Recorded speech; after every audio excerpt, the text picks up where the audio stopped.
नमस्कार, नादी टीवी देख रहे हैं आप और मैं हूं आपके साथ नंसी शर्मा। तो सत्ता का महासंग्राम जहां शुरू हो चुका है, यानी कि आज उत्तर प्रदेश की बची हुई 13 लोकसभा सीटों पर सुबह से ही मतदान जारी है। आखिरी चरण है लोकसभा का 7वां और अंतिम चरण, और इस अंतिम चरण के लिए सभी पार्टियों ने अपनी जी जान से ताकत झोंकी थी। और आज जनता का दिन है, जनता के तय करने का दिन है कि आखिर जनता को क्या तय करना है, किसे अपना मत देना है। उत्तर प्रदेश की यदि बात करें तो 13 लोकसभा सीटों पर वोटिंग सुबह से जारी है। महाराजगंज, गोरखपुर, कुशीनगर में मतदान सुबह से जारी है। इधर मिर्जापुर, देवरिया, बांसगांव, घोसी, सलेमपुर, रॉबर्ट्सगंज, ये कुल वो 13 लोकसभा सीटें जिन पर आज मतदान जारी है, यानी कि मताधिकारों का प्रयोग आज इन 13 लोकसभा सीटों पर किया जा रहा है। वाराणसी की जनता में गजब का उत्साह देखने को मिल रहा है, चूंकि यहां से खुद प्रधानमंत्री नरेंद्र मोदी चुनावी मैदान में हैं। इधर गाजीपुर में 3 मतदान कर्मियों की तबीयत भी बिगड़ गई है। बलिया में वोट देने गए एक बुजुर्ग की मौत हो गई। इधर कई जगहों पर मतदान का भी बहिष्कार हुआ है। तो यानी कि कई जगह ऐसी रही जहां पर मतदान को लेकर लोगों में उत्साह है, लोग बढ़ चढ़कर वोटिंग करने पहुंच रहे हैं, जबकि कई जगह ऐसी भी रही उत्तर प्रदेश की जहां चुनाव का बहिष्कार किया गया है। इसके अलावा गाजीपुर में 3 मतदान कर्मियों की तबीयत बिगड़ गई, जिसकी वजह से मतदान यहां प्रभावित हुआ, जबकि बलिया में वोट देने गए एक बुजुर्ग की मौत हो गई है, जिस वजह से यहां पर भी मतदान प्रतिशत कहीं न कहीं कम हो रहा है। मतदान में यहां पर प्रभावित हुआ है। मतदान प्रभावित होने की वजह से जहां मतदान प्रतिशत में कमी होने की जो उम्मीद है वो शायद हो सकती है। इधर उत्तर प्रदेश की अगर बात करें तो कुल ये 13 लोकसभा सीट जहां पर वोटिंग सुबह से ही जारी है। इन 13 लोकसभा सीटों में महाराजगंज, गोरखपुर, कुशीनगर, मिर्जापुर, देवरिया, बांसगांव, घोसी, सलेमपुर, रॉबर्ट्सगंज, बाली, गाजीपुर, चंदौली और वाराणसी शामिल हैं। तो ये कुल वो 13 लोकसभा सीट जिन पर वोटिंग होनी है, और इन 13 लोकसभा सीटों के साथ कुल उत्तर प्रदेश की सभी 80 लोकसभा सीटों पर वोटिंग खत्म हो जाएगी। तो आपको बता दें कि सुबह से ही वोटिंग जारी है, और उत्तर प्रदेश की आज हम बात कर रहे हैं। ये 13 लोकसभा सीटें जहां पर वोटिंग सुबह से जारी है। और चलिए अपडेट भी लेंगे। सहयोगी हमारे साथ उत्तर प्रदेश से जुड़ चुके हैं। देवरिया से फिरोज खान हमारे साथ जुड़ गए हैं, वाराणसी से श्रीकांत उपाध्याय हमारे साथ जुड़ गए हैं, और बलिया से राणा प्रताप हमारे साथ में जुड़ गए हैं।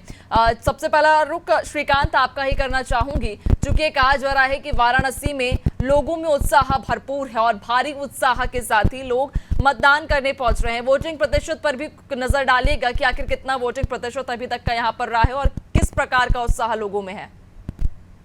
जी नैन्सी, बिल्कुल जो है उत्साह लोगों में चुनाव को लेकर देखने को मिल रहा है। अब तक वोटिंग प्रतिशत की बात करें तो वाराणसी में अब तक कुल 40% से ऊपर तक की वोटिंग हो चुकी है। पिछले चुनाव की अगर बात करें तो पिछले चुनाव से काफी बेहतर ये परसेंटेज वोटिंग प्रतिशत देखने को मिल रहा है। लेकिन कहीं न कहीं अगर पिछले चुनावी इतिहास की बात करें तो अब तक के जितने भी चुनाव हुए हैं उनमें से 55% ही जो है बनारस की जनता ने वोटिंग अब तक की है। इस बार जो प्रशासन का और सत्ताधारी पार्टी का ये प्रयास रहा है पूरे चुनावी प्रचार के दौरान कि इस बार रिकॉर्ड तोड़ वोटिंग की जाए, जिससे कि ये प्रतिशत जो है 1962 का जो 60% का एक रिकॉर्ड था उसको तोड़ने की पूरी कोशिश की जाए। इसको लेके प्रशासन, जिला प्रशासन द्वारा जो है तमाम तैयारियां भी की गई थी, लेकिन पिछले दिनों गर्मी के बढ़ने के कारण इसको लेकर काफी चिंता जताई जा रही थी, जिसको लेकर प्रशासन ने तैयारियां भी की थी। हालांकि सुबह 7 बजे से जब से ये चुनाव शुरू हुआ है तब से मौसम का मिजाज थोड़ा पिछले दिनों की अपेक्षा बदला, जिससे जो है जो मतदाता थे वो वोटिंग स्थलों पे जो है काफी मात्रा में जो है पहुंच रहे हैं और मतदान कर रहे हैं। और जो जनता है, जनता में मतदान को लेकर इस बार काफी जागरूकता भी देखने को मिल रही है, और वो बढ़ चढ़ के इस समय बनारस में मतदान कर रहे हैं। जी नैन्सी, बिल्कुल, यानी कि बनारस की जनता, वाराणसी की जनता इस बार बढ़ चढ़कर अपना मतदान दे रही है, मताधिकार का प्रयोग कर रही है। आपसे और भी आगे हम अपडेट्स लेंगे। देवरिया की ओर रुख कर लेते हैं। देवरिया से हमारे सहयोगी फिरोज हमारे साथ जुड़े हुए हैं। फिरोज, देवरिया की स्थिति बताइएगा, क्या स्थिति है मतदान केंद्रों की और मतदाताओं में कैसा उत्साह है?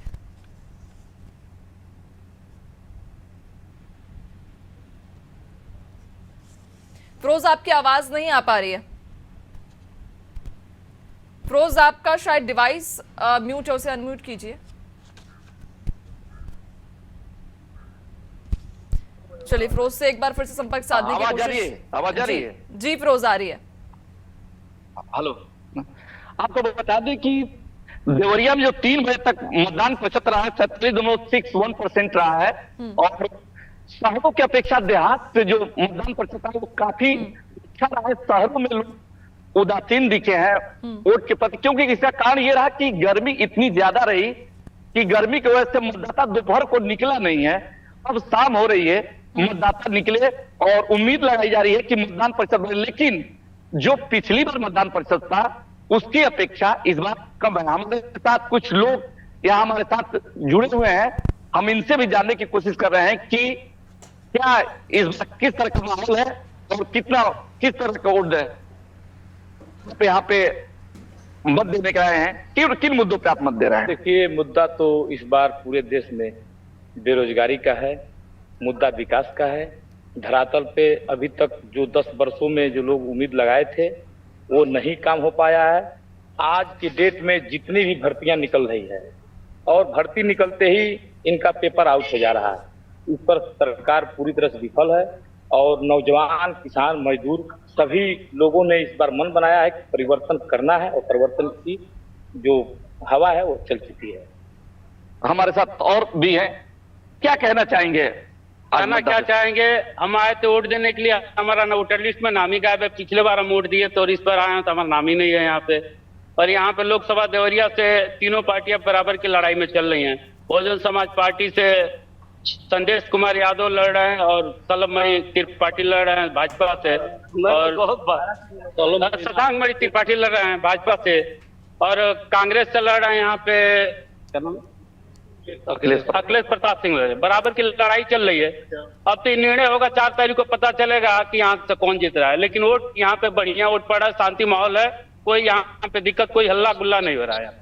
आप यहाँ मतदान करने आए हैं, किन मुद्दों पे आप मतदान कर रहे हैं, क्या चाह रहे हैं? हम बेरोजगारी के मुद्दे पर तो मतदान किए हैं और हम ये चाह रहे हैं कि पिछले जो 10 साल से जितनी भी कामें हो रही हैं कोई भी पूर्ण रूप से सही नहीं हो रहा है। परिवर्तन तो जरूरी है, परिवर्तन के नाम पे हम वोट दिए हैं और यहाँ पे तीनों पार्टियां सेम चल रही हैं। जहाँ तक हमारा देखने में आंकड़ा है तो यहाँ से बहुजन थोड़ा आगे चलेगी। आपको बता दें कि हमने जो लोगों से बात की उनका अलग अलग मत है और अलग अलग बात करें, लेकिन आपको एक बात बता दें कि महिलाएं जो यहाँ पे देवरिया जनपद के अंदर जो मतदान प्रतिशत जो है इसमें महिलाएं आगे हैं पुरुषों की अपेक्षा। और शाम तक की स्थिति यह है कि उम्मीद ही की जा रही है कि शाम तक मत प्रतिशत और बढ़ेगा और प्रशासन जो है लगातार वो मेहनत कर रहा है कि इसको 60 से ऊपर पहुंचाया जाए। देखते हैं शाम तक 6 बजे तक क्या स्थिति बनती है। जी बिल्कुल, देखने वाली बात तो रहेगी ही फिरोज कि आखिरकार शाम तक कितना प्रतिशत रहेगा। लेकिन जिस तरह से आप जनता से बात कर रहे थे, जो आम नागरिक थे, उनसे जब आप बात कर रहे थे तो एक बात स्पष्ट है कि जनता कहीं ना कहीं थोड़ी खफा है वर्तमान सरकार से। खैर, देखने वाली बात होगी कि मतदान में इसका कितना असर पड़ेगा। बने रहेगा और भी आपसे हम अपडेट्स लेंगे। राणा प्रताप की ओर रुक कर लेते हैं, बलिया से हमारे साथ जुड़े हुए हैं। राणा प्रताप, बलिया की स्थिति के बारे में भी आप बताइएगा। हमने वाराणसी और देवरिया की स्थिति तो जान ली है, बलिया में क्या स्थिति है और मतदाताओं में कैसा उत्साह है? साथ ही साथ वोटिंग प्रतिशत भी बताइएगा कि 3 बजे तक कितने फीसदी वोटिंग वहां हो चुकी है? जी, बलिया लोकसभा की बात करें तो बलिया लोकसभा में जनता इस बार बहुत उत्सुक दिखाई दे रही है, क्योंकि बलिया लोकसभा के इस बार जो प्रत्याशी हैं, समाजवादी पार्टी और बीजेपी के जो प्रत्याशी हैं, दोनों लोग कहीं न कहीं पहले एक ही पार्टी से बिलोंग करते थे। आज दोनों लोग एक ही मैदान में आमने सामने उतरे हुए हैं, जिसको लेकर के आम जनता में बड़ा ही उत्सुकता दिखाई दे रहा है। यहाँ तक कि बलिया का जो मतदान का प्रतिशत है, 3 बजे तक का जो प्रतिशत रहा, करीब 40% तक मतदान का प्रतिशत रहा है। दूसरी बात यह है कि 12 बजे से पहले मतदान का प्रतिशत थोड़ा स्लो हो चुका है। भीषण गर्मी और प्रचंड धूप की वजह से भी जनता घरों से बाहर नहीं निकल रही थी। हालांकि मौसम थोड़ा थोड़ा परिवर्तन हो रहा है, जिसकी वजह से शाम के समय में मतदाता धीरे धीरे अपने अपने घरों से निकल रहे हैं। हो सकता है कि शाम को 6 बजे तक मतदान का जो प्रतिशत वो और बढ़े। हालांकि बता दें कि इस बार का जो चुनाव हो रहा है यहाँ पर बलिया लोकसभा में कांटे का टक्कर है। यहाँ पर बीजेपी से नीरज शेखर जी हैं और सपा से सनातन पांडे हैं, जबकि बलिया में विकास का मुद्दा नहीं है। बलिया में विकास के नाम पर कोई चुनाव नहीं हो रहा है। यहाँ पर व्यक्ति विशेष के नाम पर इस बार चुनाव हो रहा है। जी बिल्कुल, यानी कि विकास के बजाय लोग चेहरे पर वोट इस बार कर रहे हैं। देखने वाली बात तो रहेगी ही राणा प्रताप की आखिरकार शाम तक जब वोटिंग प्रतिशत खत्म हो जाएगा, और इंतजार सभी को चूंकि 4 जून का है कि क्या परिणाम रहेंगे, बने रहेगा आप, और भी आपसे हम अपडेट्स लेंगे। एक बार फिर से चलिए वाराणसी की ओर रुख कर लेते हैं वापस। श्रीकांत हमारे साथ जुड़े हुए हैं। श्रीकांत, वाराणसी बेहद ही हाई प्रोफाइल सीट है और सभी की नजरें इस वक्त वाराणसी पर ही टिकी हुई हैं, चूंकि खुद प्रधानमंत्री इस सीट से चुनावी मैदान में हैं। मुद्दों की अगर हम बात करें तो क्या मुद्दे इस बार रहने वाले हैं? हालांकि धरातल पर वाराणसी में मुद्दे कोई काम नहीं करेंगे, चूंकि सब चेहरे पर ही शायद यहाँ पर वोट कर रहे हैं, अपना वोट कास्ट कर रहे हैं, लेकिन फिर भी क्या जो वर्तमान मुद्दे हैं, जो मूलभूत से जुड़े हुए मुद्दे जिनको लेकर जनता मुखर है?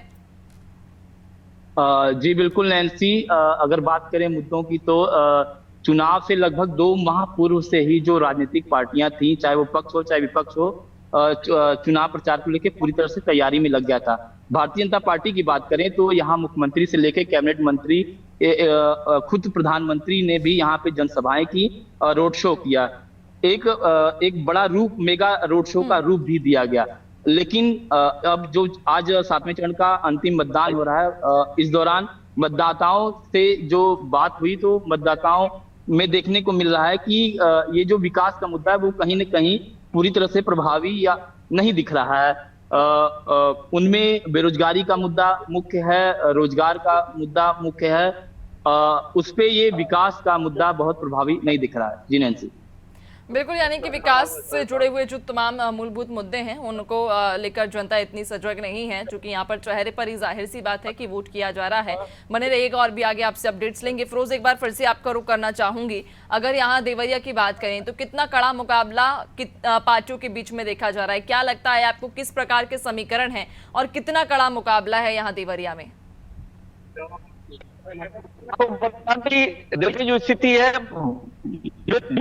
जो माना जा रहा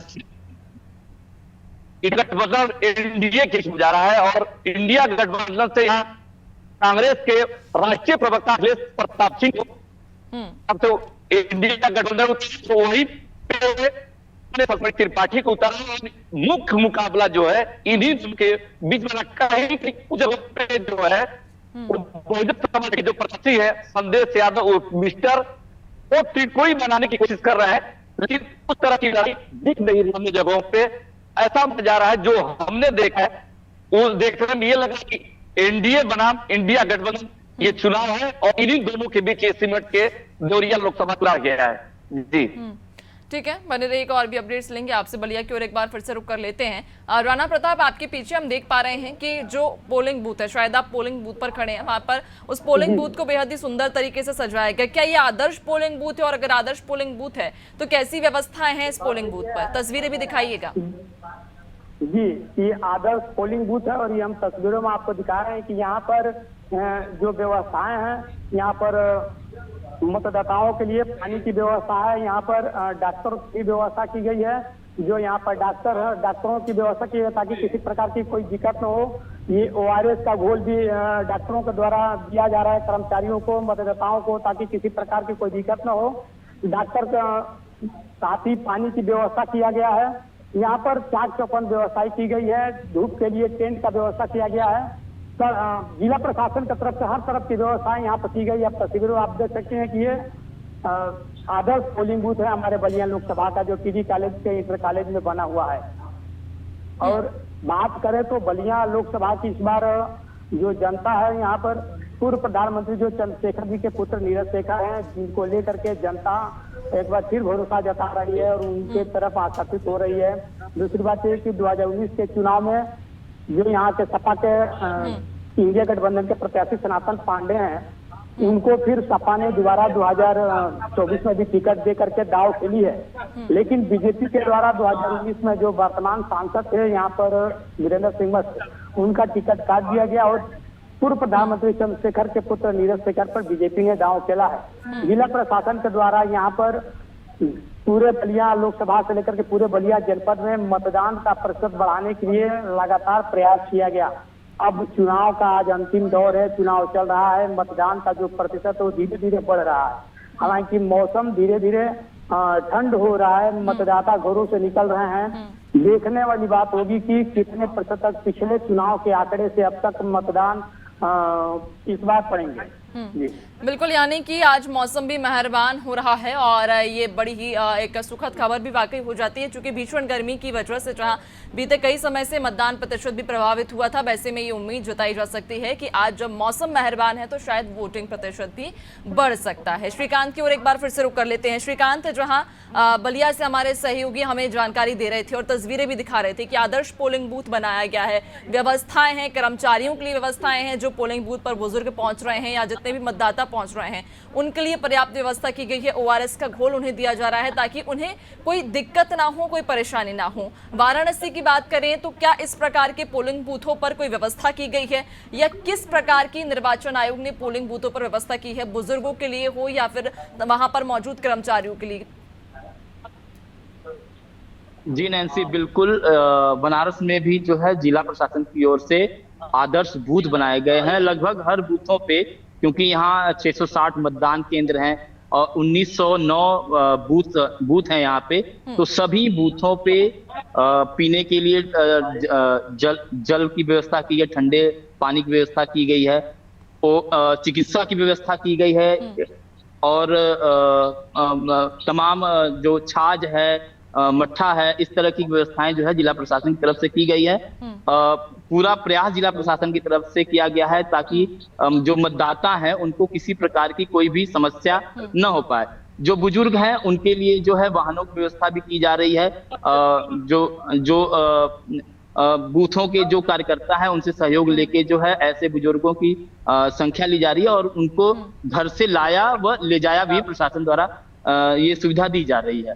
इस प्रकार की तमाम व्यवस्थाएं जो यहाँ पे बनी हुई है, जिला प्रशासन अपनी तरफ से पूरी तरह से कोशिश कर रहा है कि अधिक से अधिक जो है वो वोटिंग परसेंटेज को बढ़ा सके, ताकि जो पिछले अब तक के जितने चुनाव हुए हैं उसमें से इस वोटिंग परसेंटेज को बढ़ाया जा सके। और पिछला जो रिकॉर्ड रहा है, जो 60% से अभी तक जितने ही मतदान हुए हैं, केवल 1962 की अगर बात की जाए तो केवल 1962 में ही 60% से ऊपर 63% तक की वोटिंग हुई है। उसके बाद से अब तक जो है 60% से नीचे तक का, यार यहाँ तक कि 2014 में जब प्रधानमंत्री जी यहाँ से पहली बार लड़े थे और 2019 में, तो उस दौरान 55% से ऊपर की वोटिंग हुई थी, लेकिन वो भी 59% से ऊपर तक ही 2019 तक रह गई। इस बार जिला प्रशासन का पूरा प्रयास है कि 60% से ऊपर की वोटिंग करा के जो पुराना एक रिकॉर्ड है उसको तोड़ा जाए। इसको लेके जिस तरीके से पिछले दिनों में गर्मी बढ़ रही थी उसको देखते हुए जिला प्रशासन ने पूरी तरह से सभी बूथों पे कुछ दिन पहले से ही ये तमाम तैयारियां जो थी वो कर ली थी, ताकि जो है मतदाताओं किसी प्रकार की कोई समस्या न हो पाए। जी नैन्सी, बिल्कुल, यानी कि व्यवस्थाएं पुख्ता हैं और चाहे वो कर्मचारियों के लिए हों या फिर मतदाताओं के लिए हों, सभी के लिए एक व्यापक इंतजाम किए गए हैं ताकि किसी को परेशानी ना हो। और लगातार ये अपील भी हमारी है, नादी टीवी की अपील भी आप सभी से है कि अभी तक अगर आपने वोट नहीं किया है तो सबसे पहले जाकर अपना वोट कास्ट करें, वोटिंग करें, अपने मताधिकार का प्रयोग कर। चलिए अब सीधा रुक कर लेंगे सेकंड स्टूडियो पर। हमारे साथ सहयोगी जुड़ी हुई हैं जो अभी तक के हमारे वोटिंग परसेंट बताएंगे कि आखिरकार उत्तर प्रदेश की किन किन लोकसभा सीटों पर कितने फीसदी वोटिंग हो पाई है। Over to you. बिल्कुल नैन्सी, तो मैं आपको बता दूं अभी तक का जो ओवरऑल उत्तर प्रदेश का वोटिंग परसेंट सामने आया है वो है 46%। 46%। टाइम आप देख रहे हैं 3 बज चुका है, यानी 3 बजे के बाद का ये वोटिंग परसेंट है। जैसे ही 4 बजेगा, 4:30 बजे तक दोबारा अपडेट होकर वोटिंग परसेंट आएगा, लेकिन अब तक का जो वोटिंग परसेंट है वो 46.83 यानी 46% के ऊपर ये जा रहा है। लेकिन ये भी बहुत उत्साहजनक नहीं है, क्योंकि ये जो दौर है ये हाई प्रोफाइल सीटों का दौर है। बाकी आप 6 चरण छोड़ दीजिए तो 7वां ये फेज है, इस पर देश की नहीं दुनिया की नजर है, क्योंकि प्रधानमंत्री नरेंद्र मोदी वाराणसी से सीट से चुनाव लड़ रहे हैं। और इसके अलावा खुद मुख्यमंत्री योगी आदित्यनाथ, जिनका अपना एक रुतबा है, जिनके फॉलोवर्स न केवल हिंदुस्तान दूसरे देशों में भी बैठे हुए हैं। बुलडोजर उनका काफी चर्चा में रहा, लेकिन बाबा के बुलडोजर वाली सीट गोरखपुर, यहाँ कितना प्रतिशत मतदान होगा ये भी आपको बता देंगे। चलिए अब लिए चलते हैं आपको सीटों की तरफ। तो जो संसदीय सीटें हैं उन पे कितना वोट परसेंट आया है, तो प्रधानमंत्री नरेंद्र मोदी के हाई प्रोफाइल हॉट सीट 48%, यहाँ पर वोट कास्ट अब तक हो चुका है 48.38%। 48 कह सकते हैं 6 तक, ये 40-60 तक जाएगा, उम्मीद की जा सकती है, उससे ज्यादा बढ़ना चाहिए क्योंकि यहाँ पर बहुत ताबड़तोड़ प्रचार प्रसार हुए हैं, बहुत ताकत लगाई है। तमाम जगहों के मुख्यमंत्री जो बीजेपी शासित राज्य हैं वो भी थे, तो बड़े बड़े नाम पहुंचे थे। आगे बढ़ जाते हैं, इसके बाद अगली सीट हम आपको बता देते हैं, वाराणसी के बाद है बलिया। बलिया पर भी काफी ज्यादा नजर है, यहाँ पर भी कांटे की टक्कर बताई जा रही है। 43.54% बलिया में अब तक मतदान प्रतिशत सामने आ चुका है। अगली सीट की तरफ हम रुख कर लेते हैं, तो बलिया के बाद आ जाती है बांसगांव। बांसगांव भी गोरखपुर से लगती हुई सीट है, यानी मुख्यमंत्री योगी आदित्यनाथ का प्रभाव सीट पर भी पड़ता है। तो गोरखपुर के साथ साथ अगर हम बांसगांव की बात कर लेते हैं तो बांसगांव पर मत प्रतिशत बढ़ना चाहिए था, अगर हम कंपैरिजन कर रहे हैं उसको वाराणसी सीट से भी। तो 43.71% अब तक का ये वोट परसेंट आप देख रहे हैं निचले बॉक्स में, तो ये थोड़ा अभी कम है, आगे देखेंगे बढ़ेगा, उम्मीद की जा सकती है। आगे देख लेते हैं, अगली सीट की तरफ हम रुख कर लेते हैं, तो अगली सीट आपके सामने आ जाती है चंदौली। इस पर भी हाई प्रोफाइल मुकाबला हम देख सकते हैं। देखिए 51.27 अच्छा परसेंट है, उम्मीद की जा सकती है कि बढ़ेगा ये। मुझे लगता है कि शाम तक जाते जाते ये 70 तक भी 65-70 के अंदर हो सकता है। उसके बाद चंदौली के बाद आ जाती है उत्तर प्रदेश की अगली सीट, तो आप जिक्र कर रहे हैं देवरिया का। देवरिया भी काफी इंपॉर्टेंट सीट हो जाती है उत्तर प्रदेश में, क्योंकि जैसे कि हम जिक्र कर रहे हैं 13 सीटों पर चुनाव है, लेकिन ये कोर पूर्वांचल है, कोर पूर्वांचल, और यहाँ पर माफिया भी हैं, तो बड़े नाम भी हैं, तो बड़े दिग्गजों के नाम के साथ साथ कई ऐसे हाई प्रोफाइल सीटें हैं। आगे बढ़ जाते हैं, देवरिया के बाद हम देखें तो देवरिया में 47.32% वोट कास्ट हुआ था। अब आ जाते हैं गाजीपुर। गाजीपुर सीट भी आप जानते हैं बहुत इंपॉर्टेंट हो जाती है, और 46.13% यहाँ पर वोट कास्ट किया गया। गाजीपुर इसलिए भी इंपॉर्टेंट हो जाती है क्योंकि माफियाओं का ये क्षेत्र है, और इस बार जब हमने प्रचार प्रसार देखा तो अटैक न केवल क्राइम को लेकर था, अपराध को लेकर था, माफियाओं की कमर किस तरीके से तोड़ी, शासन बदलने के बाद, बीजेपी की सरकार आने के बाद, ये मुद्दे रहे। गाजीपुर के बाद हम आ जाते हैं अगली सीट पर, तो अगली सीट आपको बता दें किस तरह से वोट परसेंट यहाँ पर देखा जा रहा है। घोसी।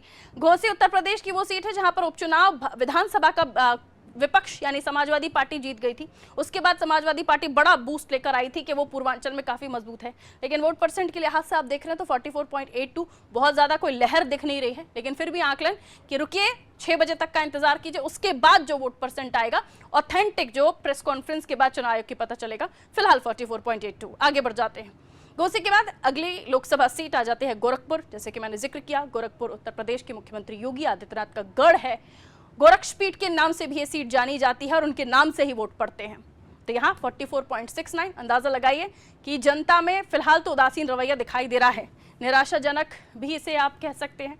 44 लेकिन निकली है, आगे देखते हैं क्या होगा, अभी टाइम है। आगे बढ़ जाते हैं, अगली सीट आपको बता देते हैं कुशीनगर। कुशीनगर की भी हम बात करें तो 48.33%, ये भी बढ़ेगा आगे 6 बजे तक मुझे लगता है, और काफ़ी अच्छा इसका वोट परसेंट भी जाएगा क्योंकि शुरुआती दौर से ही इस सीट ने हाइप पकड़ी है। आगे बढ़ जाते हैं, अगली सीट की तरफ रुख कर लेते हैं। कुशीनगर के बाद आपको दिखा देते हैं महाराजगंज सीट।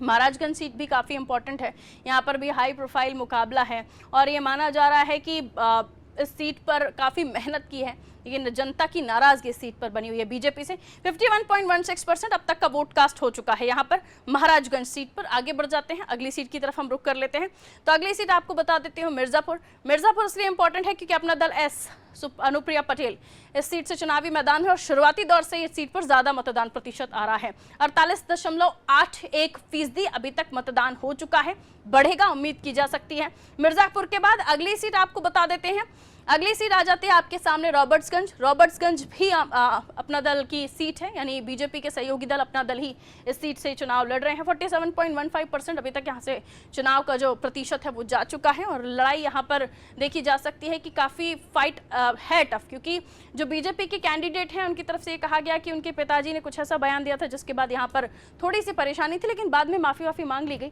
आगे बढ़ जाते हैं, रॉबर्ट्सगंज के बाद अगली सीट आपको बता देती हूँ तो सलेमपुर है।